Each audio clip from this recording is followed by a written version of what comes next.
she came home and she was upset because somebody said she had a resting bitch face, and I said, "That's not your mother's fault. You got that. It's just one more thing you got from me because I have that." And people go, "Really? How do you have that?" And here you go. I'm going to show you. Ready? All right, folks, welcome to What's Your Story. It has been a long time coming. I've been listening to this guy for years and years. Our schedules always run in opposite directions, so it is so great to finally get a chance to have Gerry on from Pop Culture Minefield, my friend. Thank you so much for hanging out with me. That's great, man. Been wondering when it was going to happen. I tell you what, our wires get crossed, things keep happening, and my whole world just got changed here recently.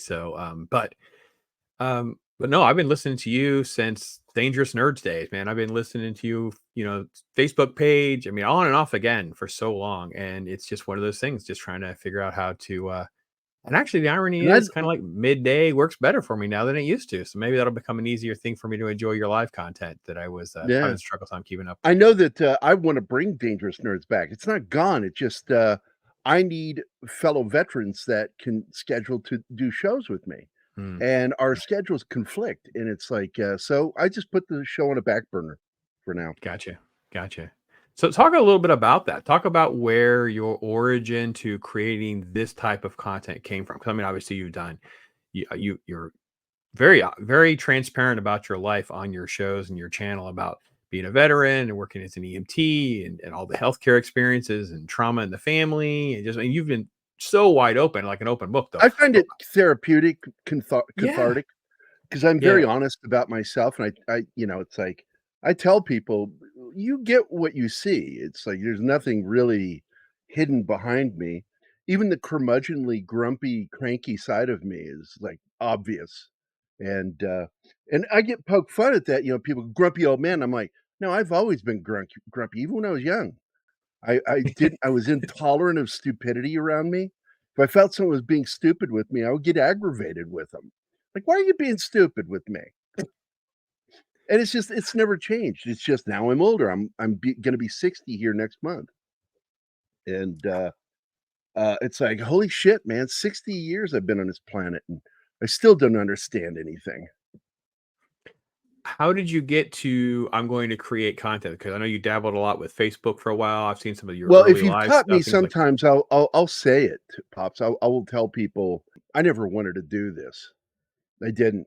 It's like, I'm good with crowds, like, live, like, when we would do, I've done a lot of panels at conventions.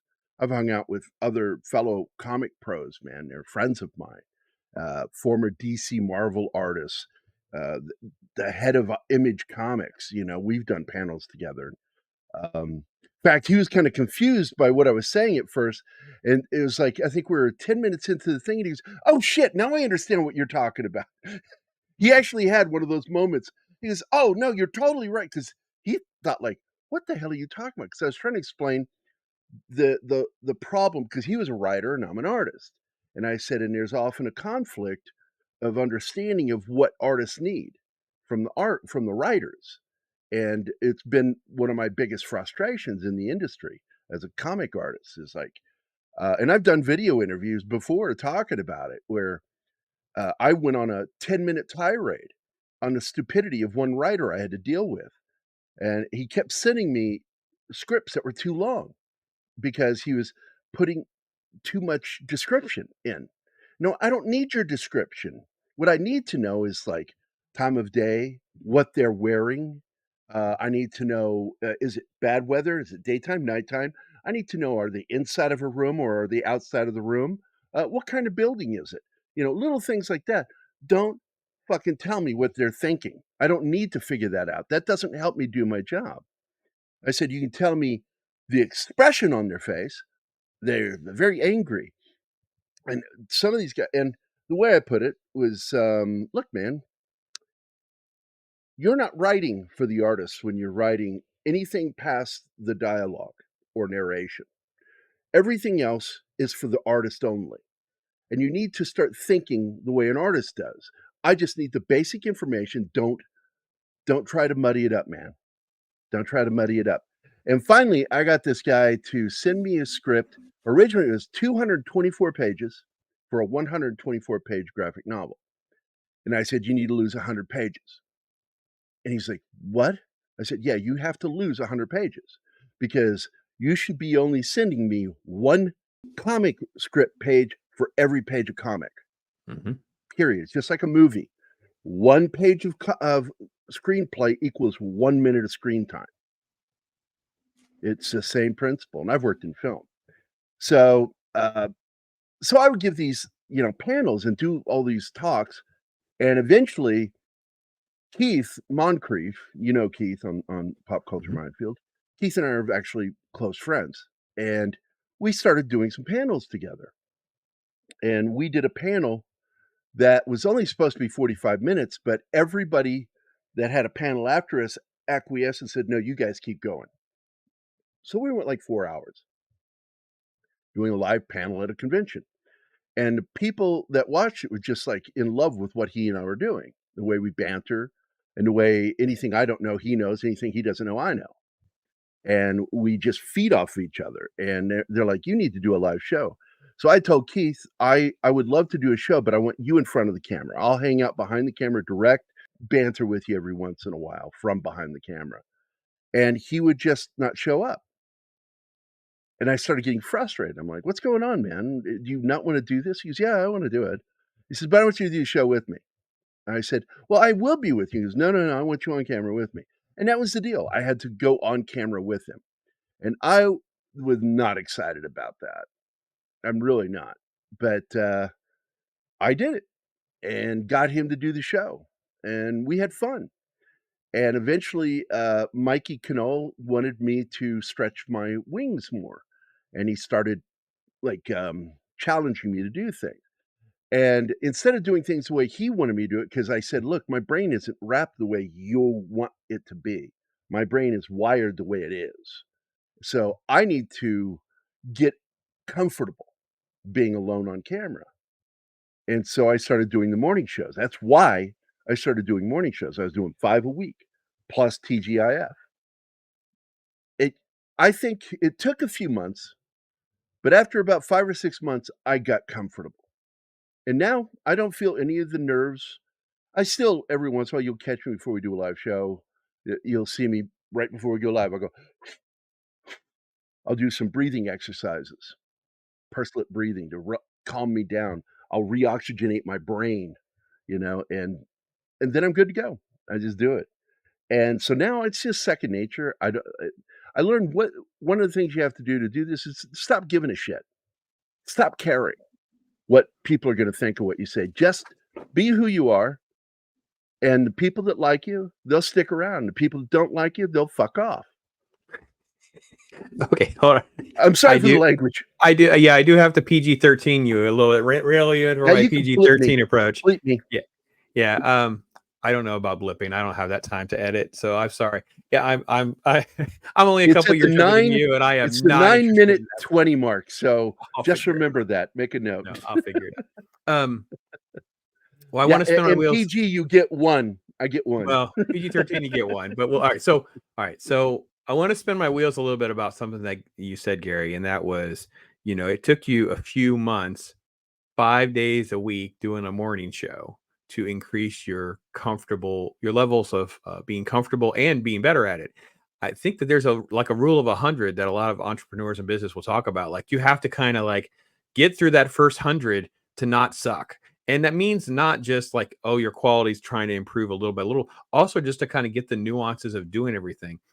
Is that a good word of advice for people who are like, "I don't know what to do and how to do it and whatever?" It's like you just kinda have to keep hammering away at nails until you eventually kinda get better at it. Well, the rule that I learned, because I did sales and marketing and I worked in the publishing field for years, and one of the things I learned through one of the, companies I worked with was, and being in the military helps a lot because it's the same thing in the military is get comfortable with the uncomfortable. Stop letting things slow you down and stop you from doing things because 'cause you're uncomfortable. I spend probably 70% of my time uncomfortable, and just get past it, and I don't even let people see it. You can't see it on my face. You'll never be able to read if I'm uncomfortable or agitated a little bit, you might catch that. Angry, you'll see on my face. I cannot hide anger. Anger and rage really pop up on my face, but I tend to have kind of a poker face, what they refer to as a resting bitch face. And my daughter, oh my God, that poor girl. I raised my daughter by myself, and one day she came home and she was upset because somebody said she had a a resting bitch face, and I said, "That's not your mother's fault. You got that. It's just one more thing you got from me because I have that." And people go, "Really? How do you have that?" And here you go. I'm going to show you. Ready? Thanks, Dad. Thanks, Dad. My daughter, my daughter loved that. She's like that was funny. And she goes, "I get." Yeah. She's she's referred to herself, and I do too, as my little carbon copy. She oddly just like me in so many ways, and the way she always put it was "I'm just like you, Dad, but with boobs and a vagina." And I went, "Yeah," and I went, "Yeah, All right. sure, she's Geraldine. just like me." Let me She got let the me let me same go back to little the other thing sassy you said. attitude. Let me Yeah, go back to the other thing that you did that was, I think, also really good because Alex Hermosi talks a lot about this in a video that I just have kind of like earmarked. I listen to regularly, and it's about like not giving a crap what people who are not going to be at your funeral have to say or think about you. And yeah, I think you're. I mean, obviously, because you have just this, free for all approach to doing all this type of content. Like nothing's really kind of out of bounds for you, as you've kind of alluded to. How did you get to that place? Is there someone you could pinpoint or maybe a word of advice to kind of nudge you forward to get to that point? Or is it just one of those things where that's just kind of how Gary's wired? I've always been wired differently. I was always very frank and direct with people. I didn't mess around like, I would just like I've had friends like go, "How do you just walk up to a girl the way you do and just hit them up?" And I'm like, I don't care." Like, if they reject me, I don't care. It's not gonna Mm, stop me. It doesn't affect me. It's like I'm not bothered by what people I don't know or care about don't think what they think of me. I don't care. It has just no bearing on anything I do. And, I've openly mocked people.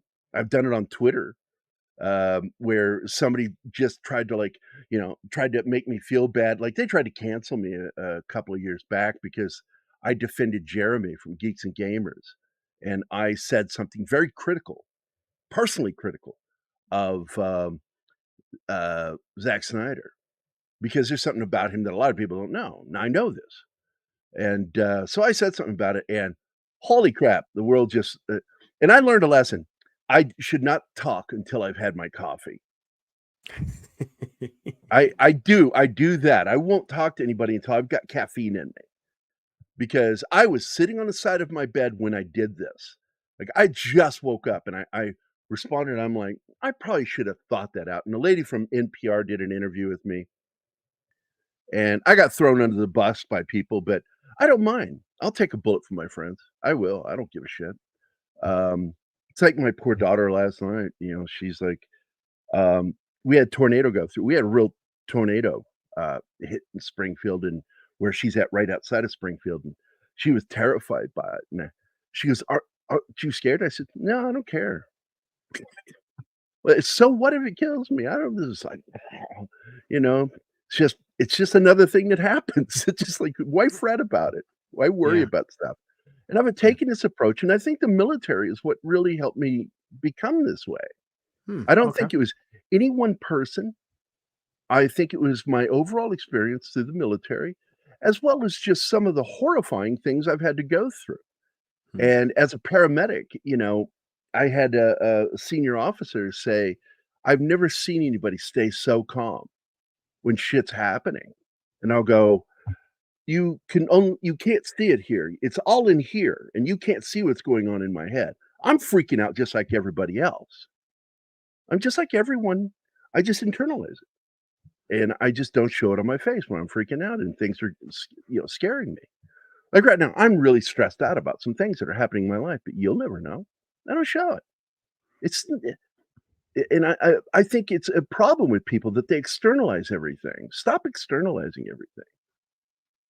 Yeah, pick and choose It's your okay. battles of like reacting to different things. I think is so crucial, and letting things that have control over you don't matter. I've gotten to a point now where I'm realizing I really need to, and I've been experimenting with this, even if I haven't told the wife. It's like I just won't react or I won't make a decision and just like wait a day. Just wait a day. Just Yeah, to not going to fight about it. Let's wait a day. Let's see how I feel about it's tomorrow. a great rule of Today. thumb, like, when you write something Hmm. that you wanna say to somebody, get the freak up and walk away, Yeah. and wait a half a day, and then come back and see if you still feel like sending that, Yeah. Yeah, it's made such you a know, difference. and Like it just it is it worth saves. fighting over? Is it even worth like, I don't know, metaphorically, my blood pressure rising? Like it's just is it even worth it's like if you just wait a day, it's like it didn't even matter yesterday. Oh yes, yes, so. Let me get to one of the main reasons I wanted to have you on, obviously, because we're timely with this, and that is, and I'll try to share it. So I will edit this around this if I need to. Uh, but we're going to pull up the Vindicated page. All right. So the link is in the description, folks, to make sure that you are connected and you reserve your copy. Make your contribution, get involved with Vindicated Incorporated, Gary's new crowdfunded book that's coming soon. Just give everybody a little pitch. Give everybody the little pitch here. I think this just looks great. It's great concept. Well, the simple pitch of it is this, a disabled combat veteran isn't letting bureaucracy stop him from finding justice. Meet the Seattle vigilante, taking on the criminal underworld with the kind of grit only a wounded warrior possesses. If you love hard-hitting action with a unique, inspiring hero, back Vindicated today, guys. This isn't just a comic, it's a tribute to the wounded warriors everywhere, packed with intense action and urban combat. Your support means that this comic gets finished by me and fellow Army veteran comics artist Richard Bonk from Marvel and DC. But he's not funded yet. I'm funded. He's not funded yet, and we got to get him funded. You can get a free preview on the website by simply scrolling down just a little bit further than where you're at right now, and you'll see two blue links right there. That's chapter 1 and chapter 3, so you can actually get a sample of what this book is like. And if you haven't seen, uh, up above on the video, you can see partial comments by, Chuck Dixon Identity, and by but his Mike Barron, and they, gave me 2 great, uh, wonderful reviews, loving what I'm doing. Mike Barron says, "There's no other kind of comic with this kind of realism."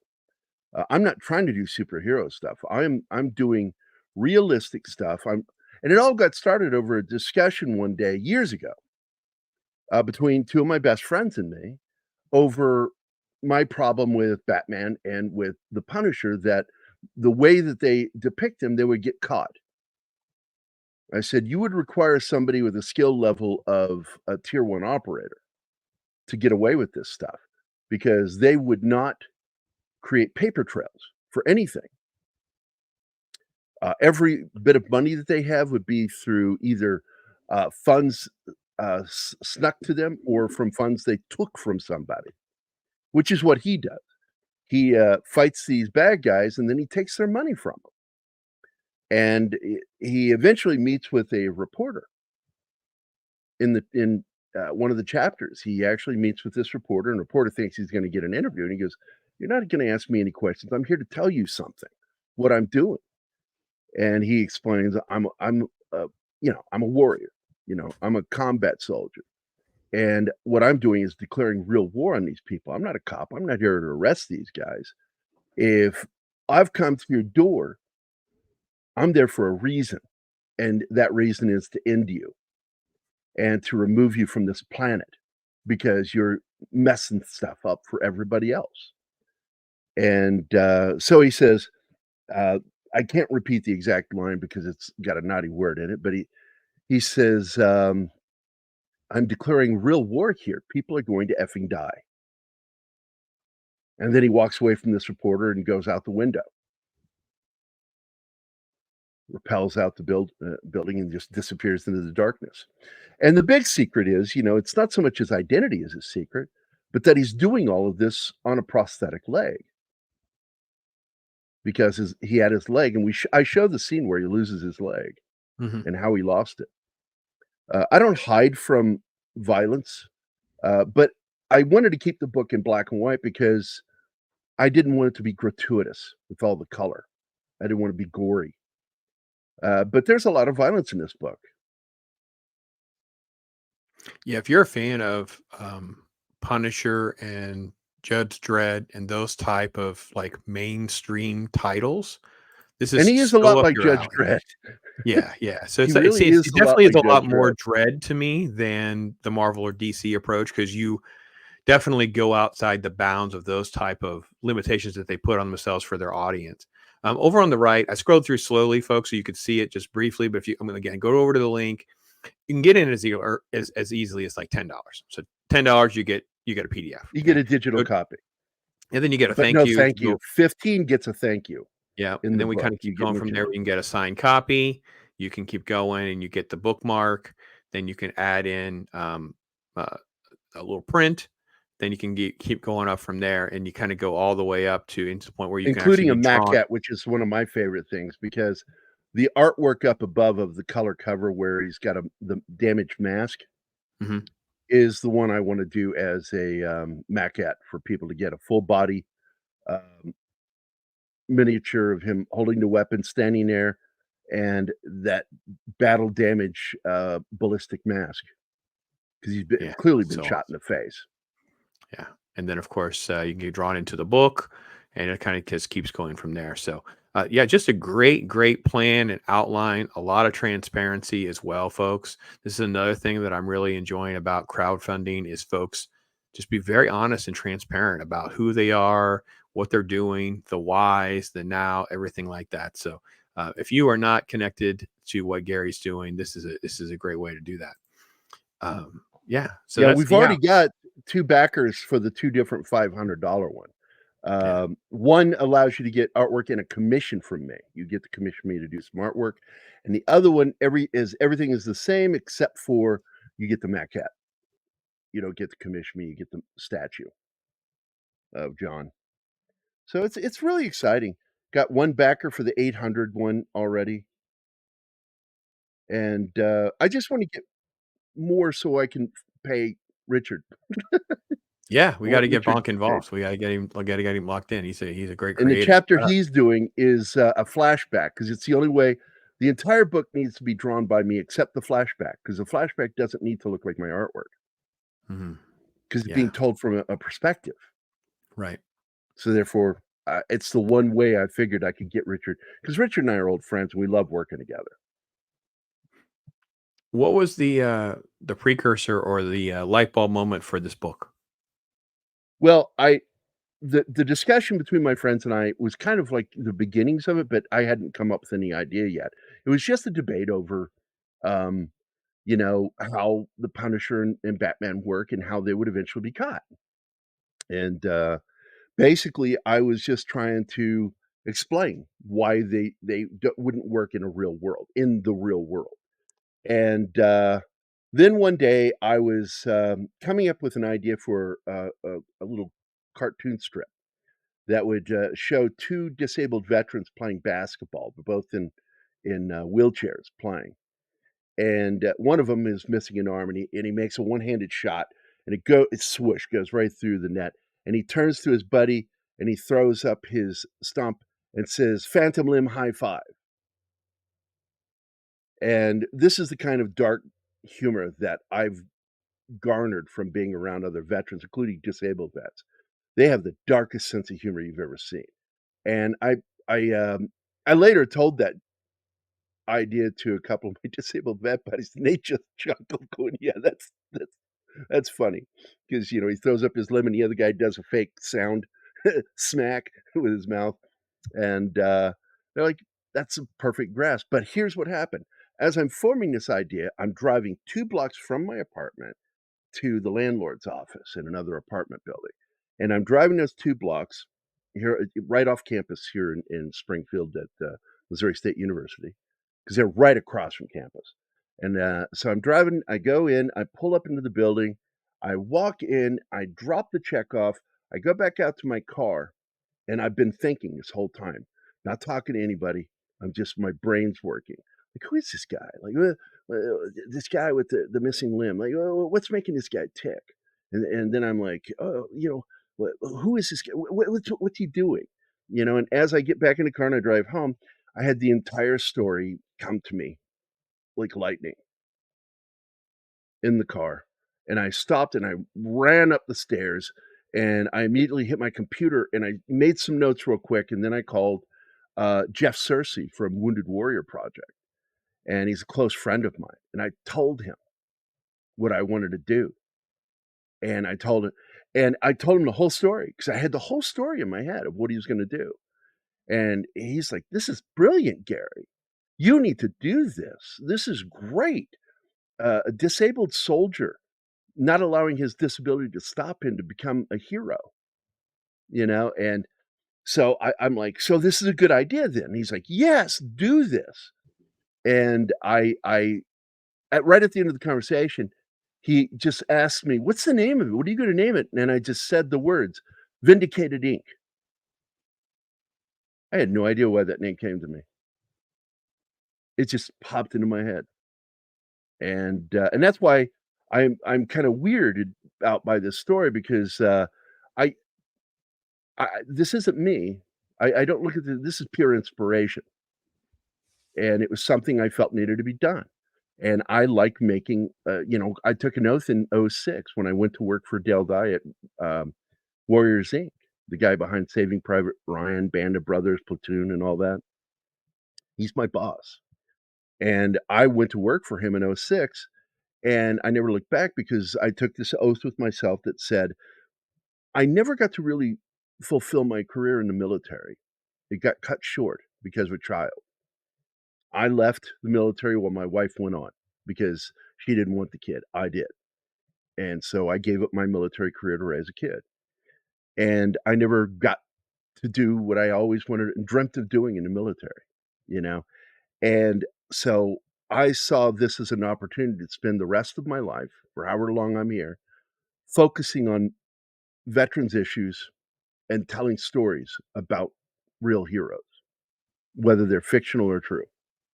And the first thing that came from that was Codeword Geronimo, the best-selling Mhm. graphic novel and award-winning graphic novel. In fact, we're the first graphic novel to hit the bestseller list at Walmart, and we're the first graphic novel to be awarded the Military Writers Association Bronze Award for excellence. First graphic novel ever. So I'm proud of that shit. And you should be, and you should be. Tell everybody a little bit about more about Codeword Geronimo. I'll let you Well, pitch it's a it. true I don't, you story. know.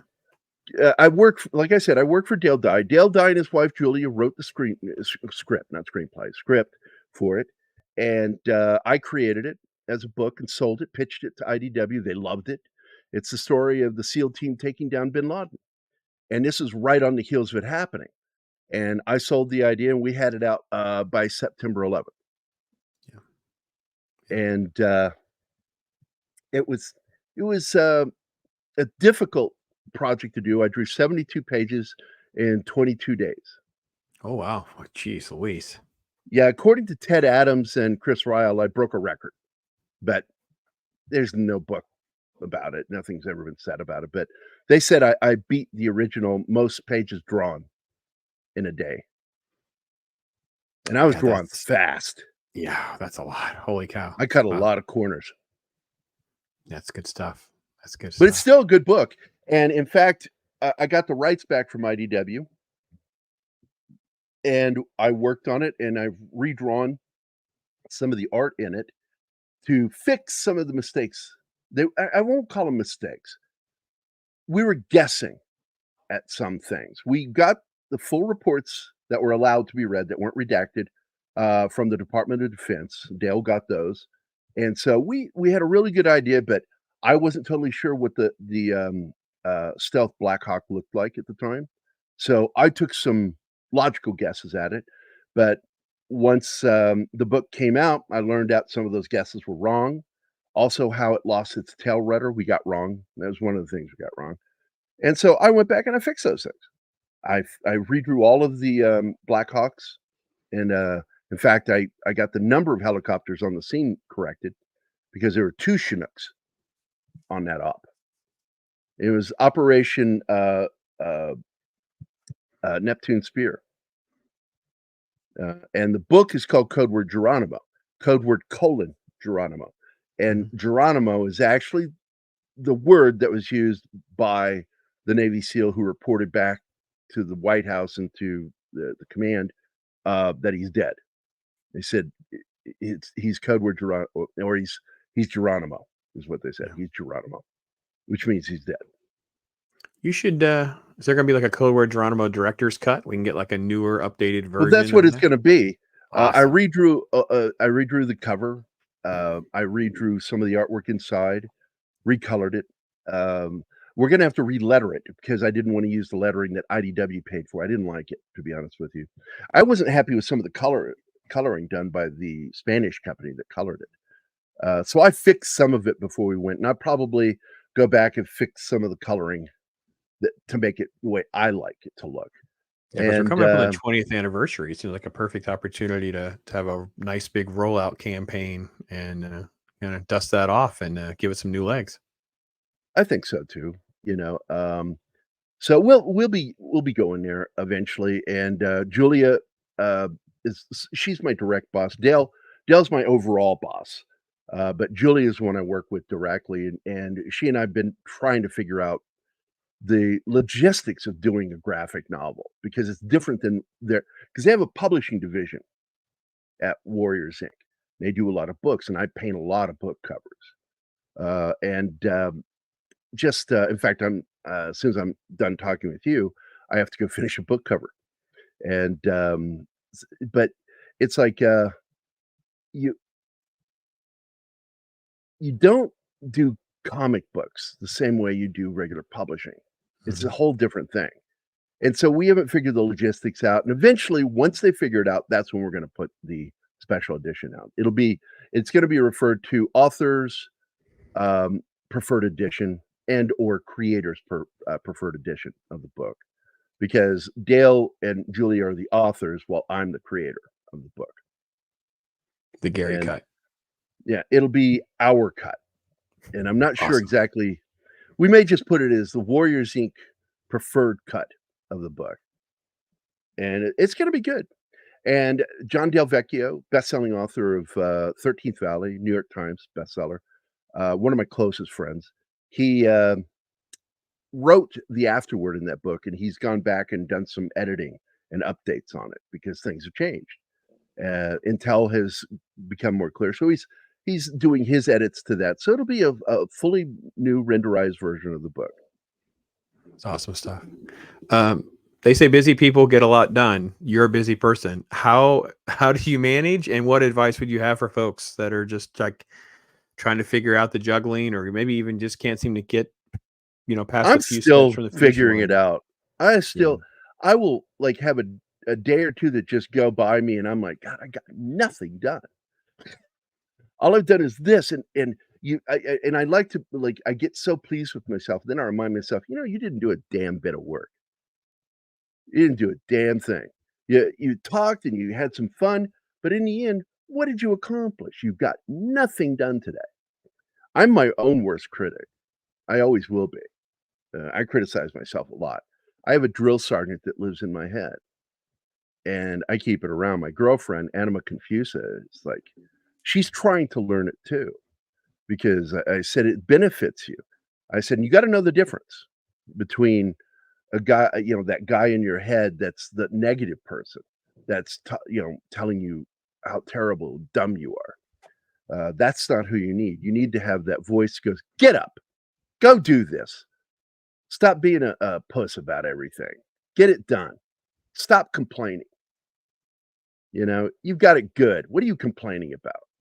And I Mm. have that lives in my head. Not sometimes I'll it's really funny. I actually got caught doing it one day. I was yelling at myself coming out of my bedroom. I didn't know my friend Scott's wife was home. And when she came into the living room, I just sort of had this like, oh, you're home. And I said out loud, "So, I suppose you heard me cussing myself out." She goes, "Yes, I did. I thought maybe you were on the phone." "No, no, I was talking to myself." There you go. There you So, go. just know The audio I'm track. just motivating myself. She just thought it was funny.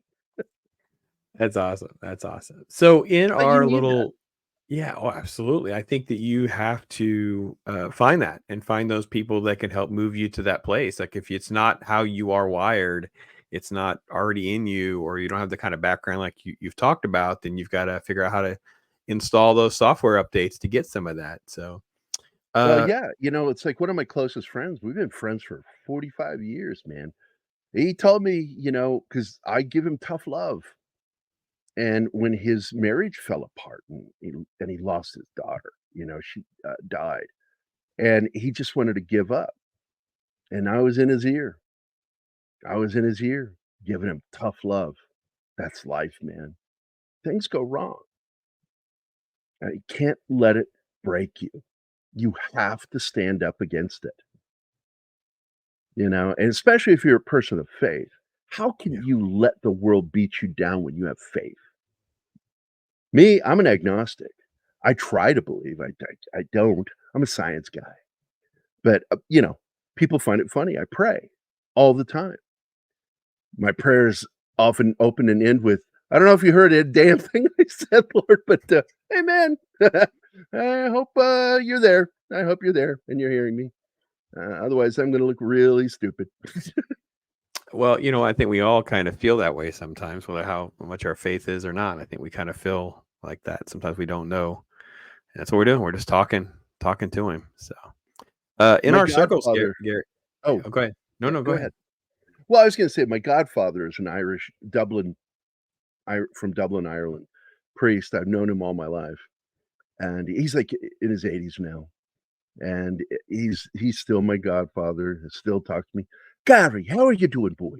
Oh, I love you," you know? And, he's just a wonderful man, and he was one of those people that would just do that for me a lot in my life. He was always there for me, and he helped me get through some of the toughest periods of my life. But, one of the hardest moments of my life was confessing to him that I'd lost my faith, and I lost my faith during the kidnapping of my daughter, which is a whole other story I don't wanna get into. But my daughter was kidnapped, I didn't know if I'd get her back, and I had to keep my cool, stay calm, and in the process, I lost my faith. I couldn't get it back, and I just focused on facing every issue on my own. I'm alone doing this. I don't have anybody helping me. I have to do this. I gotta stand up for myself. And in the process of doing it, I just completely lost my faith, and I want it back. I do. I'd like to feel the way I used to, and I just don't. And I don't know if this is, like, for the rest of my life, but I think that you can find something that's close to faith, and it's having faith in yourself. If you Yeah, I don't can't know find that your the I was gonna say I don't know that the scars go away, right? So I think part of what you're experiencing though is sort of that darkness that gets us, and I think we end up with I've called it Christian guilt. Like I shouldn't feel this way. I do no, no. believe, I mean, I know, but then it's like I feel so war torn. I feel so battered, or I feel ashamed, or I feel whatever it is. And I think that you end up with these scars and things like that, and it can be rough for many of us, for sure, for sure. So And I don't think you're every alone in day any of that. Yeah, every day I get up, and I say a prayer every morning, you know, "Lord, if you're there, hope you hear me. Help me be the best person I can be today. Help me be the best man I can be today. But more than anything, help me just feel better about what I'm doing and keep me directed on what I'm doing. Keep me going in the direction I need to go." hmm. And I ask that every day. And like when I was raising Zoe, I had a very specific prayer I said every morning. Father Weems, my godfather, laughed when I told him the prayer because he says, God loves you and he doesn't mind your language. Um, because I have a colorful word in it, which was, I would get up every day and I said, "Please help me be the best man I can be. Help me be the best dad I can be. But more importantly than anything else, Lord, please don't let me F anything up today."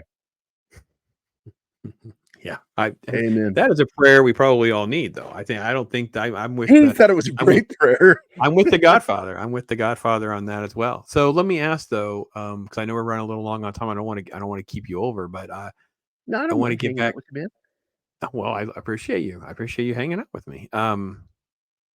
We have to, because I people will look to you and the amount of years that you've put in doing some type of content creation, in addition to all the other life experiences that you bring to the table and all that. Just the fact that you've endured this long with Facebook and YouTube and all the social media stuff as well and all that.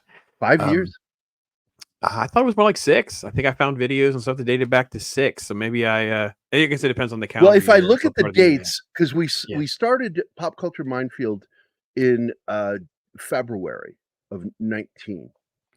Okay. All But right. I Maybe was I was doing thinking more videos because because I wanted to start with Dangerous Nerds, but right. I couldn't find anybody to work with, so I kept, like, I don't wanna be the only person. I don't wanna be the only person talking, and, but it's been about 6 years since I started the idea of doing a show, Yeah. or a show. What do we tell people that are still struggling to the first few hundred? The algorithms and the worlds are so different now than it used to Well, I be. talked to a lot of these All guys. that. Yeah. Yeah. Wade is one of them. Zach's Zach's was, the manager of my show. If you know him, Kyle, Of course. Yeah. AKA Zach's was the manager of my show, and he had some ideas for things, and I said, "Go do it. Go do it." Of course, I rib him all the time. I said, "I didn't mean quit my show and go do it. I meant do my show and your stuff." But no, he went off and did his thing, and, man, look what he did. And we're still, close friends. I love Kyle so much. He's an important friend of mine, and he's given me a lot of kudos, and, I'm like, I don't know if I deserve it or not, but I do give as much support to these new guys as I can, and I think more so than we ever got from anybody. I will tell you, Midnight's Edge has always been there for us, always. They have just been wonderful. I became friends with Andre and Tom because I would pick their brains all the time. Like, "What are we doing? What are we" and Keith doesn't manage anything. I manage everything, you know? People go, "What is Pop Culture?" I said, "I'm pretty much Pop Culture Minefield." If you see Pop Culture Minefield in your chat, it's it's me. It's nobody else. It's just me. Nobody logs into the Pop Culture Minefield to chat in other people's shows. It's me. And, Keith does the best he can because he's got a busy life, and so he does his Thursday show, and he tries to be there for our TGIF show and occasionally on the Saturday show, but I've got it all covered. Whether he's there or not, I'm gonna do a show. I'm comfortable now, and Hmm. I tell people, "When you're doing this thing, just keep going and find your voice. Practice your voice. Find the best way to say the things. Don't worry what other people think. Worry about what you're doing. Worry about what you're saying. Are you okay with what you're saying?" Um, if you do that, as I've said, like as a writer, because I'm a writer too. I'm a very good writer. And many a time I've told someone that Hollywood has forgotten the rule.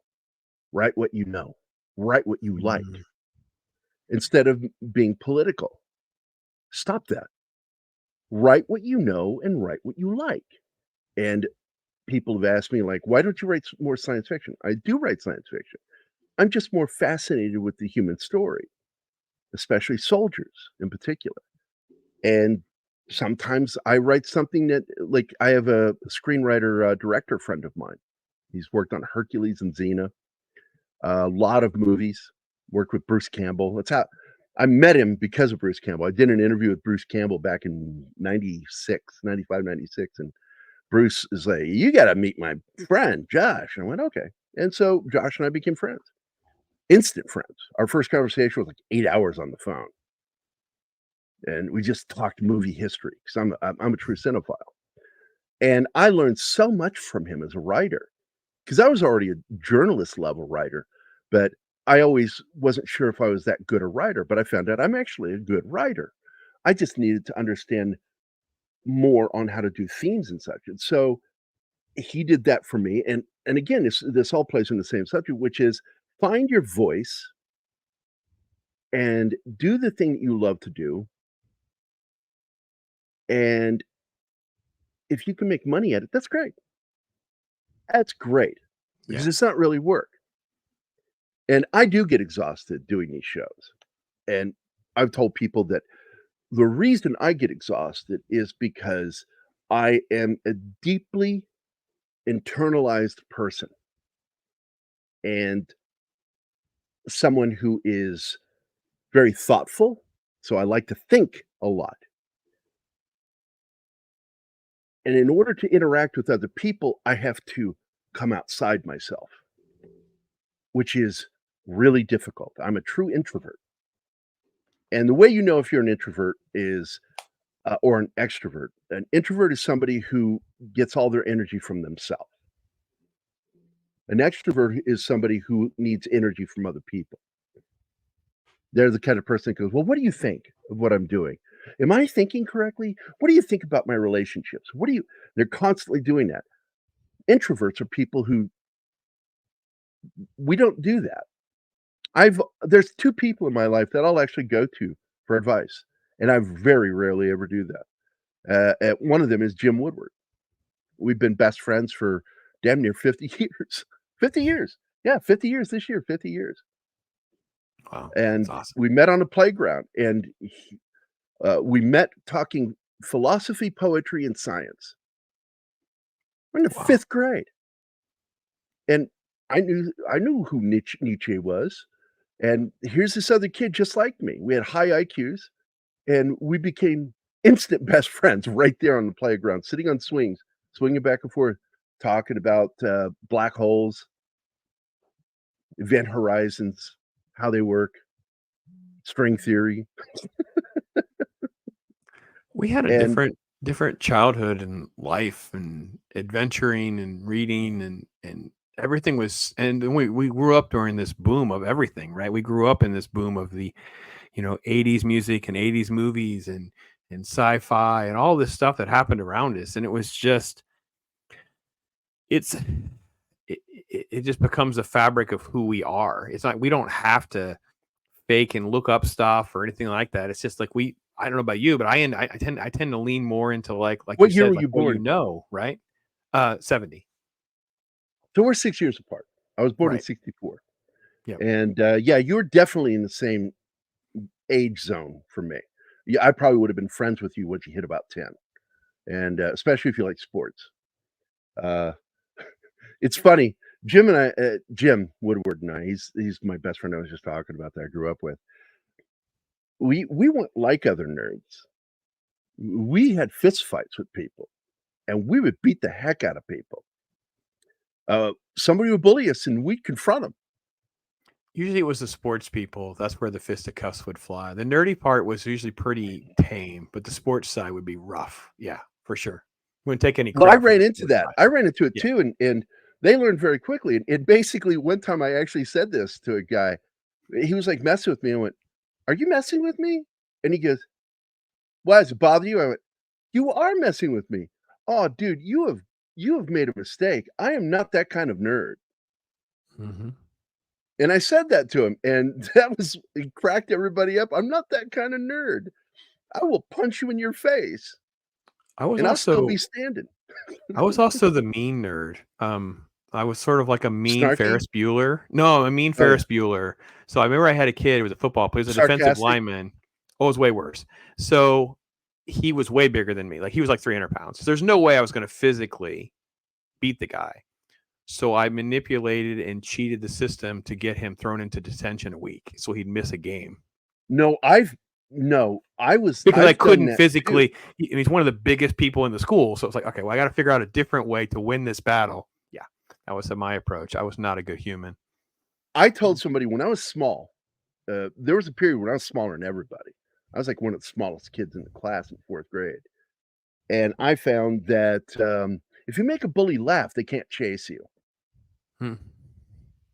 And so that's really where my comedy really came into play, is I would just say something funny, and they'd laugh, and then I'd just take off. But by the time I was in the 6th grade, that was changing. I started getting Mm, bigger, and I was strong. I played at sports, and, my dad I was raised by my dad, but my brother Michael, before, uh, things went awry, my brother Michael was the one who taught me how to fight. So I'd been fighting since 1st grade. I knew how to have a fist fight, but I was terrified when my dad took me to Virginia to raise me, and I was surrounded by n I was taken away from my siblings. I was used to having my brother protect me, or stand there to make sure it was a fair fight, because that's what mhm. happens when you got a big brother.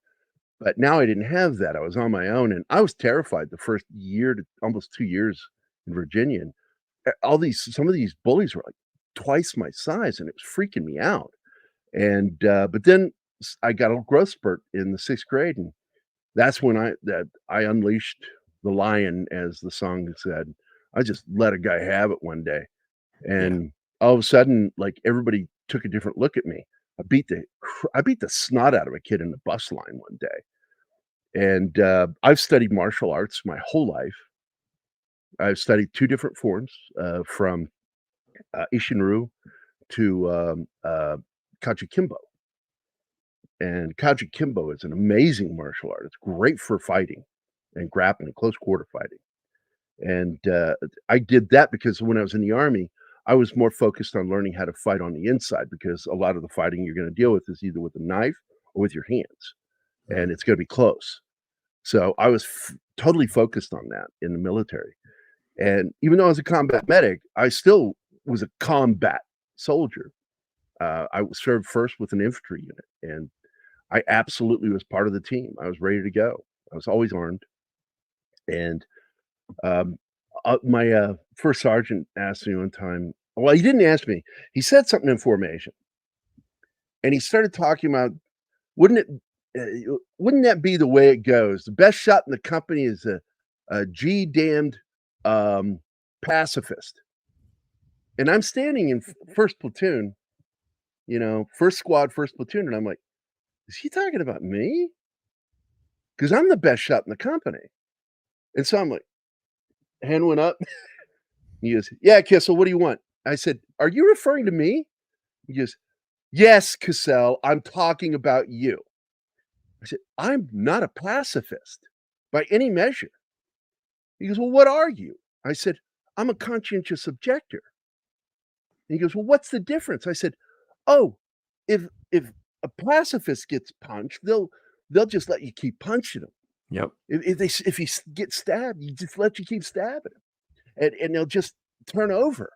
I said, "If you punch me, I'll probably shoot you in your face and then go to sleep and sleep just fine." Yeah, I okay, And he so yeah, looked at me.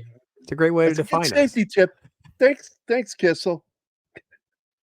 Yeah, I I love did my the first same thing. I sergeant. had a kid that, uh, we had brawled a couple times and usually over a girl, and then ended up and I don't know, I ended up hitting him with a chair and I almost got suspended, but they weren't gonna suspend me because my mom's like, "Well, he's a straight A kid, he's whatever," and I'm like, "Well, he started it. I wasn't gonna start the fight, but I wasn't going to You end up on weren't the bottom I'm either." guessing you weren't a provocateur. No, no, I didn't Yeah, wanna fight, but neither if it was was I. gonna be I that I way, it re was like, "No, I would we're just not." Yeah, yeah, offer the reaction that was required, yes, and well, and I usually and would then, like, 10% more, at least 10% more, at least oh, usually was if my when you go into a fight, I learned very early, my grandfather taught me, uh, never fight a man that's got nothing to lose. When you go into a fight, always be the man that's got nothing to lose. And what that meant, and I understood, Mhm, and it's something that stayed with me my whole life, is that when you go into a fight, let go of everything. Nothing matters yeah, except for that objective in front of you, and give them everything you've got. The worst you can do.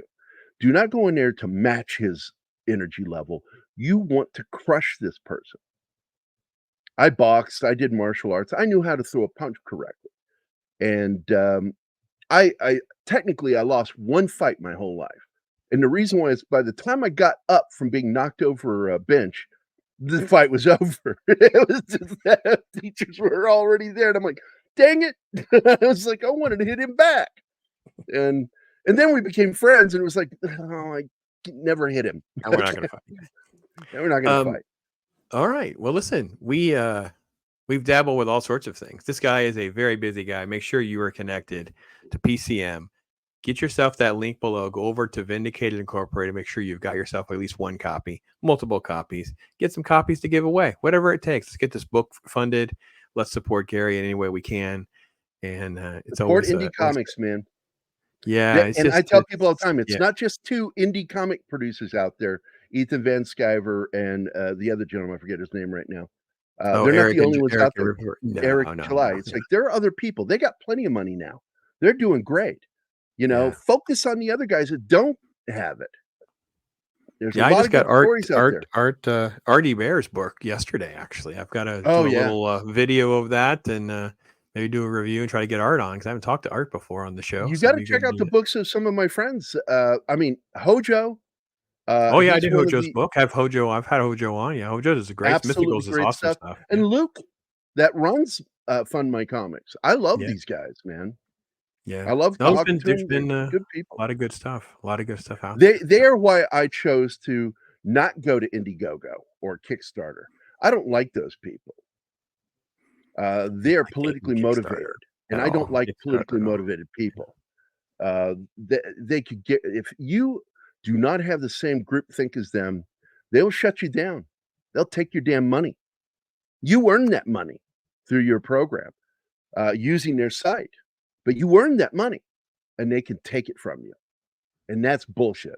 Sorry. No, you're fine. Yeah, listen, I get it. I get it. So, this year on What's Your Story, I did do something different because I had a whole bunch of people who've asked whatever back and forth, back and forth. So I've allowed the guest to always ask a question of me. So think about a question in case there's something rolls around your mind you like to talk about. We can do that. But again, folks, I'm going to make sure I encourage you to make sure you're connected to Gerry and hang out with him. There's shows regularly. He's one of the few channels that does this really, really well. They'll schedule things so that you can actually know when they're going to pop up. So even if the bell doesn't work, you can know, hey, listen, on Tuesday at 11 or Thursday and this time Friday, Every you know Monday, they're going to happen. And you can get Tuesday, in there. Wednesday, Yeah. Thursday, 10 Yeah. o'clock in the morning, we have a show. Yeah. Except for Friday. I won't do Fridays anymore. I need to be energized for TGIF, which is at 3 o'clock every Friday, Central Time. Everything's Central Time. And then on Saturdays, alternating Saturdays, one Saturday we do what's just simply called Saturday afternoon matinee, which we just talk about in a movie I love. And then the alternating one, I do Saturday afternoon matinee, Tom and Gerry from Tom from Midnight's Edge, and we talk Yep. about a movie that we really want to talk about that weekend. And we've been doing this for a while. Tom and I are, I tell people, Tom and I are really good friends. We talk quite often. And I used to talk to Mikey Sutton too. And I miss having him in my day to day life. His death really hit me hard because it's like I'll sometimes hit that group that we would talk in, and nobody's talking in there because he died. And it's There's like, some good man, I shows miss coming up. Mikey. There's some good shows. You And guys are doing nobody 300 and Aliens, which are two of the talk hard favorites, man. Those are two of our that's talk on hard favorites. Military Monday. That's the That's day military. where my girlfriend is now part of the show. I Oh. actually added her name to it. It's Gerry and Anima. And it's not her real name, but it's what I call her because it's her nickname is Anima Confusa. And I fell in love with her the minute I talked to her. The first time I talked to her, I'm like, "Oh, I'm in trouble. Oh my god, she's much smarter than she realizes." And we were having this great conversation, and I was enamored with her name and the name she chose of Anima Confusa because it means the feminine aspect of the masculine mind confused is what her name means, Anima Confusa. And I'm like, because I know my Latin, and I'm like, oh my god, what a great name. That's awesome. And she's funny. I enjoy her. She's Austrian, so she gets annoyed with me when I do her accent. I'll imitate her, and she goes, "You make me sound so retarded. I don't like it." I'm like, Okay, "Too bad. I'm gonna keep doing it." we'll head out the door. Any questions for me? You would throw a question out there for folks because Well, they always first of love the all, fact that when us hosts get interrogated at least a little when bit, did you especially get with started doing this? And I'm gonna have more than one question. So okay, so I originally started doing as Ryan Roger Athlete likes to define alternative media in 2003. That's the first time I was doing any type of interviewing and reviews, a lot of online work through websites. First time I was doing YouTube, I was doing producer type stuff for 2 or 3 other channels through radio shows that had wanted to put their stuff also on YouTube. So that was like, it was part of like, I'd been doing radio stuff. And then they were like, well, what's this YouTube thing? And no one had the software like we do now. It was more complicated back then. So I was doing a lot of that kind of stuff. That was between 2008 to 2010. So I was creating channels and things like that. As far as doing the Pops channel, only the Pops channel, don't do website shows, don't do radio anymore. I don't do whatever. That was post pandemic. So pretty much committed now for 2 years. It's on and off again throughout, 2019 and 20, whatever. But the last 2 years has basically been, I call it the Just Pops era. Yeah. And there's another Pops, by the way, and it really confused me. I'm sure there is. Yeah. Because there's the Pop XP network. Mm-hmm. And in fact, I messaged him because your logos are very similar. Oh, okay. And I messaged him one night thinking it was you. And he's like, what the F are you talking about? And I went, oh shit, I've got the wrong Pops. Because his is Pop and yours is Pops. Yeah. Oh, and so and I was that like, name, I'm so sorry, dude. that was the grandkids. The grandkids just, when you start having grandkids, they got to call you. And my wife and I came up with Granny and Pops. And I did a show called Pops on Pop Culture, where it's just me. I came on a radio show for like 15 minutes and we just talk about, I think Walking Dead was a topic, all these type of things at the time, whatever they were. So it's just Pops. We're going to talk Pops about pop culture. And everyone was like, that's a great name, whatever. I had made that, I think through, it was radio and something else, but there was some people who were like 2 old dudes like us, and they had a podcast called Pops on Pop Culture. So it's been kind of a struggle, whatever, but I get it. Yeah. Yeah, and by the way, one of my things with faith that I've found is, I've gone into a direction that, I think that some of the things that were seen and heard were being seen by people who are borderline Stone Age and may have misinterpreted what they were seeing as to what they really were. And so I am one of those people that's considered, but not wacky like some of them are, of the ancient alien theories. Hmm. And Okay. that's really one of the realms I have floated into because, I do a UFO show with Don Ecker on KGRA Yeah. radio. Yeah. And I found that he and I kind of are paralleled in that way. But I think my Christian faith still just lingers and it will never go away. Being a Catholic, I grew up an altar boy. I was like a really clean cut kid. I didn't cuss until the military. Military beat that into me. Oh To man, a my grandmother would beat the cussing out of me. Then I went on my horrible heathen years, and I kind of came back to faith in around that same time, about 2009, late aughts or whatever. And I had an atheist friend, and he got real confrontational about it. I said, "Listen, dude, I'm totally down with aliens being a better explanation, or that we're in the Matrix, or we're whatever, than there is nothing. The fact that you think that there is nothing, and I am a science guy. I do that for a living. I'm literally in the science field, worked my whole career in the science field. The fact that there's just no orchestration or no outside help to make all of this order that we kind of enjoy, It's I in just can't get physics. there with you, man. There's got to be It's in something physics. else there. Physics, yeah, There is like the something law of there. thermodynamics is very, very precise. The law of gravity is very, Well, very precise. It's every just, yeah. serious researcher, Pops, Mhm. will tell you there's something there. Has That to be this didn't come from something nothing because beyond the this. I mean, natural maybe yeah. scientists Mhm. conflict with physicists Mhm. because physicist says, "Look, your idea of how things were made doesn't work. You can teach it like it works, but eventually you're gonna be proven wrong because what we understand is something out there made something happen. Mhm. If it was an incidental thing that accidentally happened, then it would have happened again, and it didn't. It never Yeah. has." Well, and to keep the order intact is one of my other issues. It's like you have to understand if you believe in all this chaos and whatever, it's like the fact that it doesn't spiral out of control in billions and billions and billions. And I think the biggest issue from the biologist standpoint would be that biology in particular, a lot of those type of sciences have really policed against any sort of they think that if you have It's any all about natural conversation about selection. creator and whatever, It's that means it's all about God, natural and you can't selection. have that conversation. Yeah, yeah. And it's like, wait, but there can be we can have both. Like it doesn't mean I'm a crappy scientist. Anyway, that all came to a head during the pandemic as well. And trust me, my life got complicated during that time as well. But listen, brother, we've had a fun W time hanging out and well, talking, of I've course. still got more questions for you. Oh, So, let's uh, go another round. what inspired you to do this? Because it sounds like you had a radio background. I had one too. Mhm, In fact, mhm. I was hired by, WFVA in Fredericksburg, Virginia, and fired the same day. I've had many moments like that, and it's always my mouth that gets me fired, always. It's not because I didn't do my job, it's because I have a mouth on me, and I'm sarcastic as hell. And I got hired to do commercials, voiceovers for commercials. My first commercial aired, the sponsor loved it, the guy that hired me loved it, but the radio station director didn't like it, and he pulled it and fired me on the spot.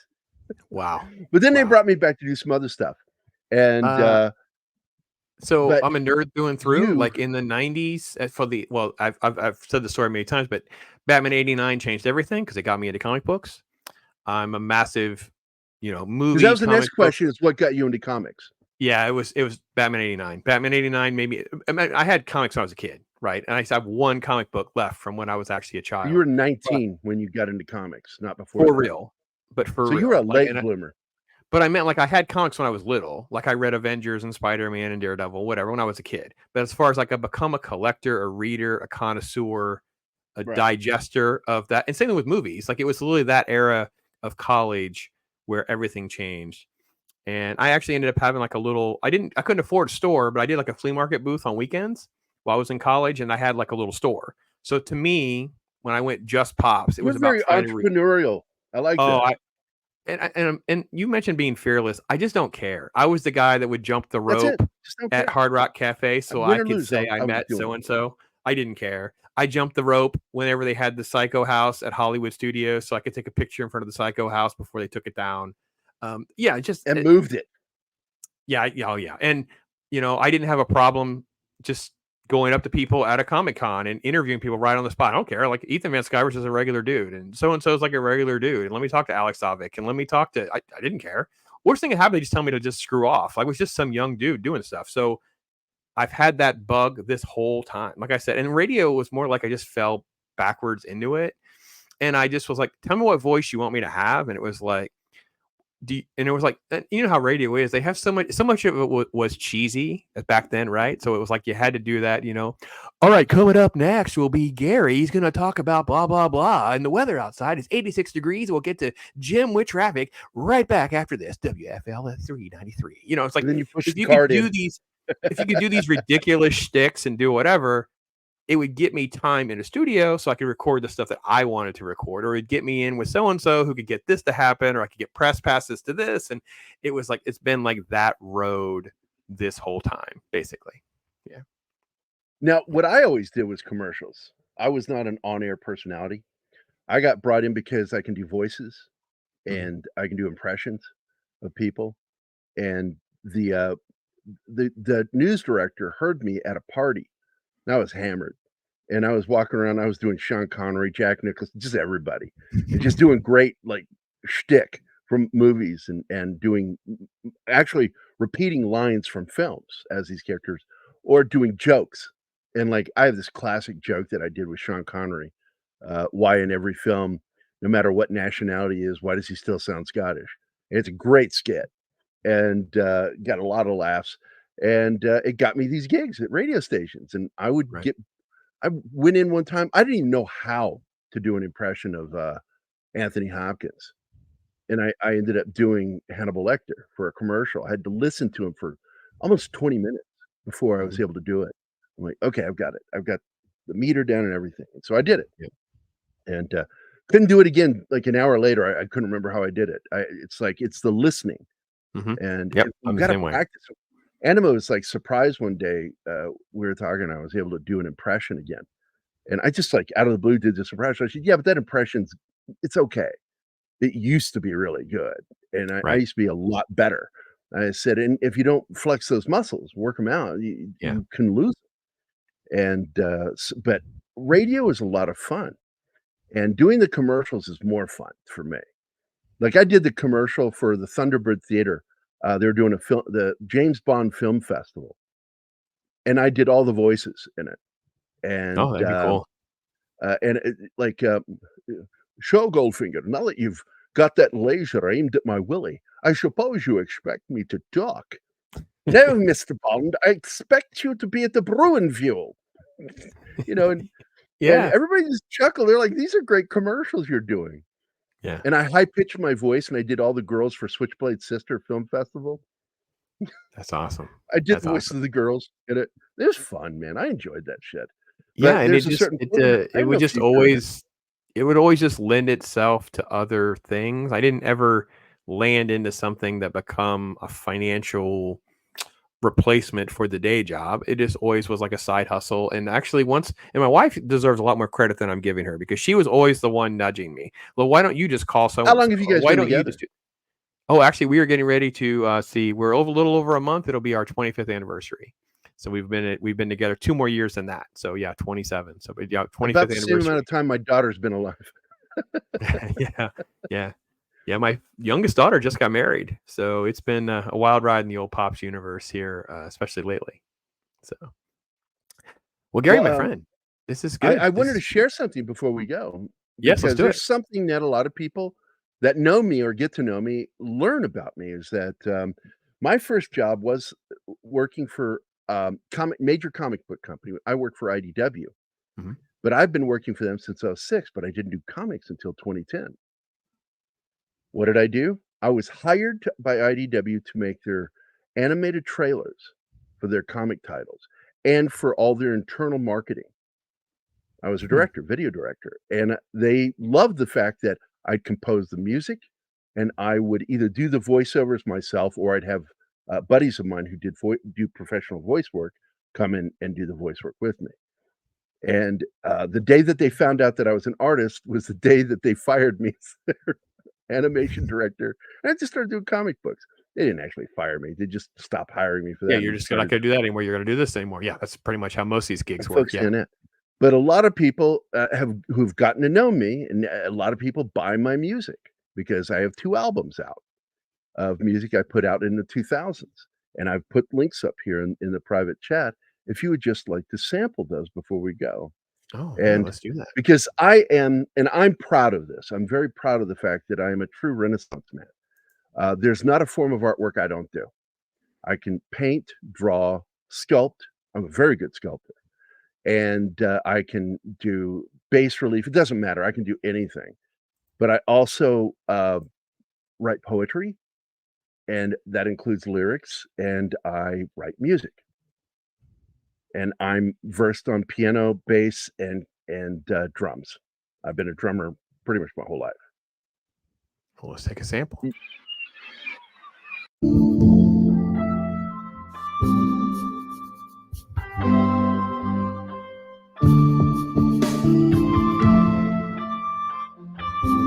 And I believe in the '70s style music. I always have a 1-minute musical intro. You're singing and everything, correct? Yeah. Okay, perfect.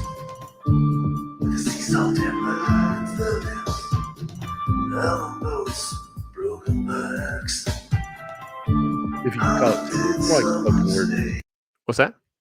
It's spoken word, rhythmic spoken word, 'cause I'm not really a singer. My daughter's an amazing singer. I'm just I love writing music.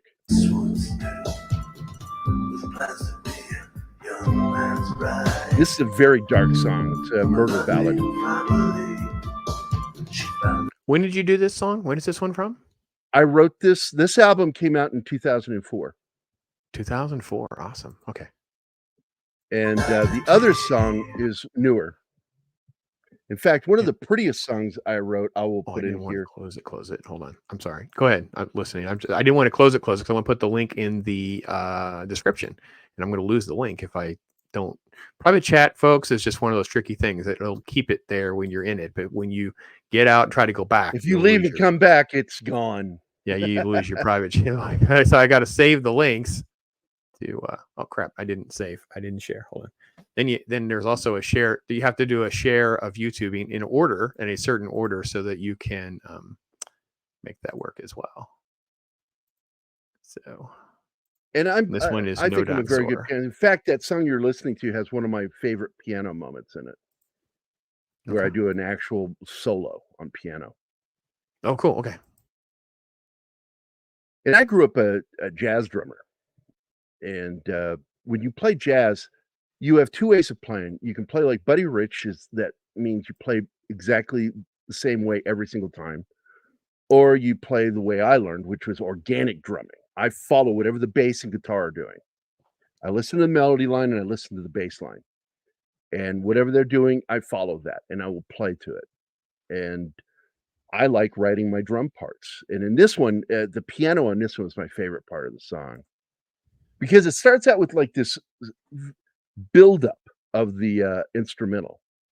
If you it's, 'cause you can go all the way to it if you want to.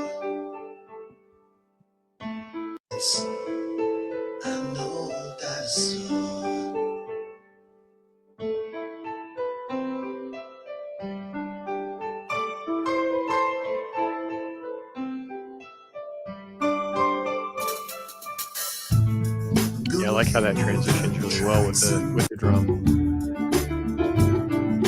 There's no chorus in it, it's just an instrumental with where a chorus is. Because I was trying to make the sound of what felt like a dinosaur walking for this song. And this song is not about what you think, it's actually about, not being what other people expect you to be. Be who you wanna be. In fact, that's a line in the song, "Too bad. I'm no dinosaur. I'm not going away." That's what that means. And I believe my daughter's so courageous about things and dealing with things because of the way I raised her to be that way. Face things. Don't be afraid of it. Don't back away. Don't shy away. Confront things, and It's such a if you feel valuable principle. well, I told her, it's like, you gotta, make sure people are treating you right. And if you don't like the way someone's speaking to you, let them know. Mhm. I don't like it. And there's a line I show the line from Christopher Walken. I'll put it in there, and it's actually part of my personal core belief system, which is the line from Joe Dirt where he's talking to the box on the wall for the fire extinguisher. He goes, "What was that?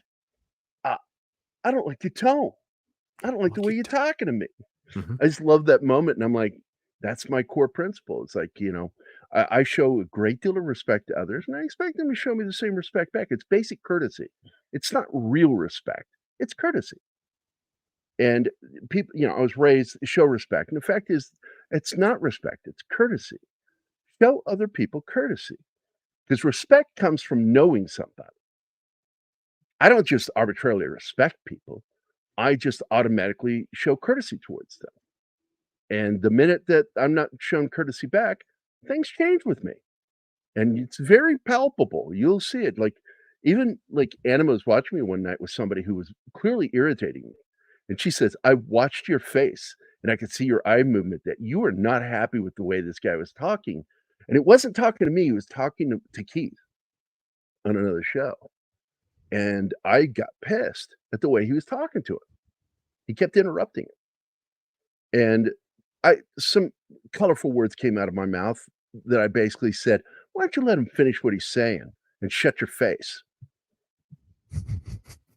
I think it's so important too, though, to expand what you said, and maybe this can be our last thing because I want to make sure I do listen on a really good life lesson too. Then is to apply that principle also to people from your life and your history and your family. You don't have to stay defined by what your uncle says about you because of what he thinks of you from when you were, let's say, a teenager, or oh, you're always a loudmouth, or you're a liar, or you're an alcoholic, or you're a whatever. So you don't need to be defined by anybody's terms. You can just say, "I'm not that anymore. I appreciate you just not saying that," or whatever it Well, is. And I think so much of there that. is a biblical lesson Yeah. that even Jesus couldn't preach in Nazareth. Yeah. Yeah. Yeah. It's I like mean, that's a reference to your family and those that think they know you. mhm. And the people in my family, I love them. I told my sisters, "I love you." but I don't care to see you. Yeah, it's like if I weren't related to you, I'd have nothing to do with you. I don't get you. You don't get me. You think you know me, you don't, and it annoys me that you don't know me because I put it all out there for you, but you get your concepts of what somebody is, and you've got me completely wrong. And instead of being hurt by that, I just remove myself from it. And I Agreed. consider that I love my siblings, but they're very toxic people. And I just don't Yeah. want them in my life on a regular basis. I consider it a toxic love. And I just said, let me know when somebody dies. I'll see if I can show up. And if I die, don't worry about it. I don't really care if anybody comes to my funeral but my daughter. I have sons, and, I'd be okay if they didn't come. It's my daughter who she's everything to me, and she knows it. She knows it, the little shit. She knows how important All she is to right. me. Gary from Pop Culture Minefield, Vindicated Incorporated, folks. Make sure you check out everything. I'll get all of these YouTube music links in the description as well for Gary. Brother, Yeah, thank you just so have much for fun, your look at time my hanging out. crap. Yeah, man, let's do it. Let's hang out and do that kind of stuff. Thank you again, my friend, for Absolutely. having so much of your time with me today. I appreciate you. Folks, till next week or next time. Who knows? I don't know. I'm not the greatest at editing. It could take me a minute. Take care out there. Be blessed. Talk hard. Till next time, I am Pops.